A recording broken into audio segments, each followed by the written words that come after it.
Mga minamahal kong kababayan, marahil hindi na po natin malilimutan ang taong 2020 kung ang pag-uusapan ay ang pinakamatinding pagsubok na nagpahirap sa ating bansa at kanyang mamamayan. Subalit sa tulong ng Poong May Kapal at bunga na rin ang ating pagkakaisa bilang isang lahi, ay taas noo nating hinarap at patuloy pang ipinaglalaban ang mga unos ng buhay ng buong pagsisikap, pagtitiis, pangunawa, pagtitiwala at pagmalasakit sa isa't isa.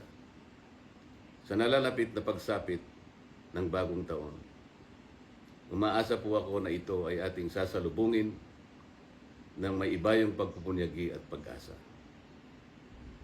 Ako po ay naniniwala na sa kabila ng mga hamon at mga balakid na atin pang masasagupa, tayo ay muling babangon, patuloy na lalaban para sa isang matatag, na payapa at masaganang bukas.